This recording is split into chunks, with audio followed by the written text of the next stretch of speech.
यार आप देखने लग रहे हो स्टार न्यूज रोहतक। मैं हूं प्रकाश चंद। आज हम हाँ भाई कलानौर हल्के का गांव है पटवापुर, उसमें है। यहाँ जन सेवक पार्टी से उम्मीदवार भाई मंजीत जी हैं। तो ले उनने तो पूछा कि कुछ माहौल चल रहा है। नमस्कार भाई साहब। नमस्कार जी, नमस्कार। पहले तो बहुत बहुत आभार आपके चैनल का कि हम अभी गांव में घूम रहे थे, लोगों से संपर्क कर रहे थे और आपने हमें रोक कर कहा कि हमें कुछ बताइए। और बताना तो खैर हम तो खैर क्या बताएंगे, बताए तो जनता की बताएगी, कलानौर की जनता।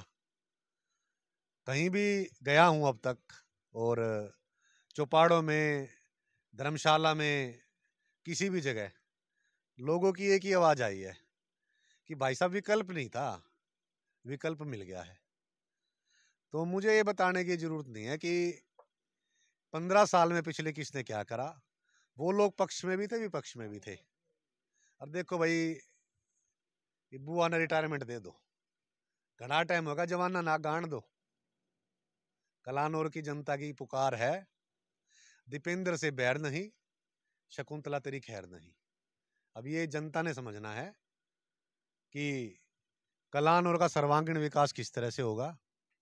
और बाकी तो मैं तो ये कहूँगा कि बुजुर्गों का आशीर्वाद, मातृशक्ति और बलराज कुंडू जी की जो प्रखर आवाज प्रदेश की सबसे बड़ी पंचायत में गूंजती है, मेरे हिसाब से 90 विधानसभा के अंदर आज तक किसी भी हलके के विधायक ने जोर शोर से नहीं उठाई, चाहे वो किसान का मुद्दा हो, चाहे वो शिक्षा का मुद्दा हो। और मुझे एक छोटा सा एक पार्टी का कार्यकर्ता को, एक गरीब परिवार के और एक ऐसी समाज के एक बच्चे को टिकट देकर उन्होंने एक इतना बड़ा काम किया है। शायद मैं अपने शब्दों में उनका आभार भी प्रकट नहीं कर सकता। अब जनता की ये पुकार है कि बलराज कुंडू जी इस बार कलानौर की जो विधानसभा सीट है उसके अंदर किसी तरह इस तरह से फिट हो कि आने वाले समय में इस विधानसभा का सर्वांगीण विकास हो। बीजेपी और कांग्रेस दोनों पार्टी ये दावा कर रही हैं कि अब की बार चौथी बार शकुंतला खट्टक जी फिर से बनेंगी। वहीं रेणु डाबला जी कह रही हैं कि हमारी सरकार आने वाली है और कलानौर विधानसभा सीट से हम एक बार फिर से जीतेंगे। इस पर क्या कहना चाहेंगे आप? देखिए, मैंने आपको अभी थोड़ी देर पहले बोला कि 15 साल हो गए हैं। इतने दिनों में तो आदमी भी रिटायर हो जाता है सरकारी नौकरी से। नाम मैं लेना नहीं चाहूंगा, वो लोग पक्ष में भी रहे, विपक्ष में भी। और जिनका आप नाम ले रहे हैं वो तो बीजेपी सरकार में, कहते हैं ना, जिस तरह गंगा जी में गोता लगाना होता है, वो तो गंगा जी में गोता लगाया तो उनके जो चीजें थी वो पवित्र हो गई। नहीं तो यही बीजेपी की सरकार थी जो फर्नीचर घोटाले में उनका नाम लिया था। तो मुझे ये बताने की जरूरत नहीं है। रही बात बीजेपी, अब समय आ गया है, 10 साल उन्होंने काट लिए। अब विकल्प चुन लिया लोगों ने, विकल्प चुन लिया तो विकल्प को आशीर्वाद दें कलानौर की जनता। कांग्रेस और बीजेपी महम चौबीसी के अंदर भी थी।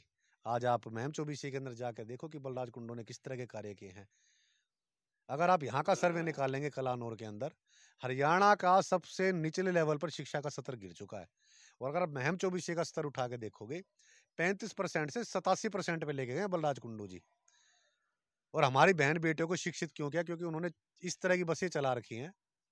कभी वक्त होता था कि हमारी बहन बेटियां स्कूल और कॉलेजों में जाती थी, तो क्या होता था कि चिंता होती थी कि हमारी बहन बेटी पढ़ने गई हुई है। डोब तक बसें चली हुई हैं। बलराज भाई साहब ने मेरे को कहा, भाई इस काफिले को आगे लेके चलो, इतने में चुनाव डिक्लेयर हो गए। हम भी चाहते हैं जिस तरह महम चौबीसी के अंदर सेवाएं प्रदान की जा रही है, कलान और हल्के में भी इसी तरह की सेवाएं दी जाएं।